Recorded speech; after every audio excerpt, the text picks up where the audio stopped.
डाल दिया कि पिछली पेशी पे आपने कुछ मीडिया वाले अंदर बुलाए हुए थे, जबकि आपने ऑर्डर किया हुआ है कि ये क्लोज ट्रायल है। अगर क्लोज ट्रायल है, इन कैमरा ट्रायल है, तो ये लोग कैसे आए, इनकी तहकीकात करनी चाहिए, क्योंकि चंद लोग आ गए थे, बाकी मीडिया सारा बाहर था, तो ये कौन लोग थे। तो उसी पे बहस होती रही और उसके बाद जज साहब ने कल के लिए कार्रवाई मुलतवी कर दी है और साथ ही साथ हुक्म किया है कि कल हाई कोर्ट का भी केस लगा हुआ है, उसका फैसले को भी देख लिया जाएगा और कल प्रोसीडिंग 10 बजे दोबारा से स्टार्ट होगी। जी थोड़ा ऊंचा क्या क्या शाह साहब का देखिए ना, बेल ऑर्डर तो बेल उसी दिन ग्रांट हो गई थी, अब तक शाह साहब को बाहर आ जाना चाहिए था। शाह साहब के आज भी मुचलके लेके उनकी टीम फिरती रही है और अभी तक मुचलकों पे जज साहब ने साइन नहीं किया।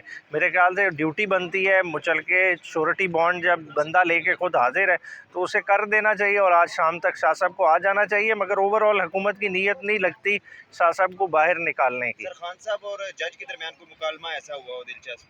नहीं, आज क्योंकि खान साहब देखें, क्योंकि मामू की डेथ हुई थी उनके, तो खान साहब पीछे ही बैठे रहे ज़्यादा वक्त और उन्हीं के किस्से अहवाल बताते रहे और ख़ास तौर पे क्योंकि उनके लिए वो एक मतलब पूरे ज़मान पाक के लिए बड़ी एक इम्पॉर्टेंट फ़िगर थी, क्योंकि उन्हीं के वालिद साहब के नाम पे ज़मान पाक रखा गया। वो पहली फ़ैमिली जो ज़मान पाक में वहाँ आके सेटल हुई और उनकी वजह से बाकी फ़ैमिली वाले उधर आए, तो सबकी टेक केयर करने वाले आदमी थे।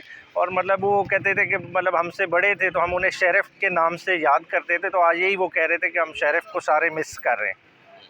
अच्छा सर, ये बताइएगा, क्योंकि सुप्रीम कोर्ट का ऑर्डर है शाह महमूद कुरैशी साहब को जो है वो रिलीज़ करने का हुक्म दिया गया है, तो क्यों डिले किया जा रहा है?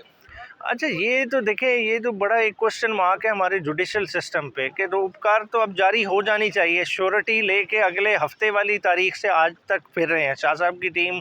आपने देखा है वो बेल बॉन्ड सारा सब कुछ रेडी है, एक दस्तखत होने हैं जज साहब के, तो इसमें कोई देर नहीं होनी चाहिए। ये तो 5 सेकंड का काम है, इसे फौरी होना चाहिए और जेल सुपरिटेंडेंट को आज जज साहब को कन्वे करके जाना चाहिए था कि इनका स्टेटस चेंज हो गया और इनको रिलीज़ किया जाए इस मुकदमे में। तो सर, अगर अब क्योंकि ये सूरत हाल आपने देखी, हुकूमत पाकिस्तान के अंदर इस वक्त अदलिया की क्या कंडीशन है, अगर बिलफर्जा मुस्तकबिल में पाकिस्तान तहरीक इंसाफ दोबारा इक़्तिदार में आ जाती है, तो पीटीआई कानून के ये जो मामलात चल रहे हैं इस वक्त, ये जो पेचीदगी है, सूरत हाल है, इसको ठीक करने के लिए क्या इक़दाम उठाएगी? देखिए, खाली अदलिया ने बोझ नहीं उठाना है, अदलिया में जुडिशल रिफॉर्म्स की ज़रूरत है, बिल्कुल ज़रूरत है, मगर साथ ही साथ हमने जो अपने इन्वेस्टिगेटिव विंग्स हैं उन्हें तगड़ा करना है। अगर आज देखें इंडिया की तरक्की का राज अगर हम कंपेयर करें, अगर फेयर एनालिसिस करें, तो उन्होंने अपने 2-3 इदारे बहुत मजबूत कर लिए हैं। उनका इलेक्शन कमीशन बहुत मजबूत है, उनका CBI बहुत मजबूत है, जबकि हमारे इलेक्शन कमीशन का देखें कि आज तक स्टाफ ही नहीं पूरा हो सका और कैपेसिटी इश्यूज़ हैं और बड़े मसले मसाइल हैं। और FIA हमारी देख लें, ताबे है सियासतदानों के, तो उधर आप क्या एक्सपेक्ट कर सकते हैं बेहतरी। तो ओवरऑल स्टार्ट नीचे से होगा और अदलिया तक ये रिफॉर्म्स जाएंगे। तो वैसे मुमकिन है कि आप जो है वो, अगर पीटीआई कभी इक़्तिदार में आती है तो वो इस सारे मसले का कोई निचोड़ निकाल सके, हल निकाल सके, अदलिया को कम से कम ठीक कर सके?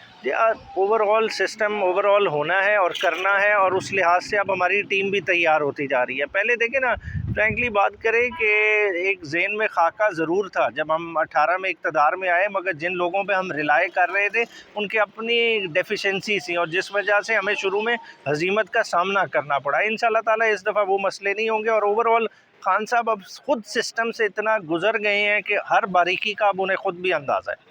Thank you.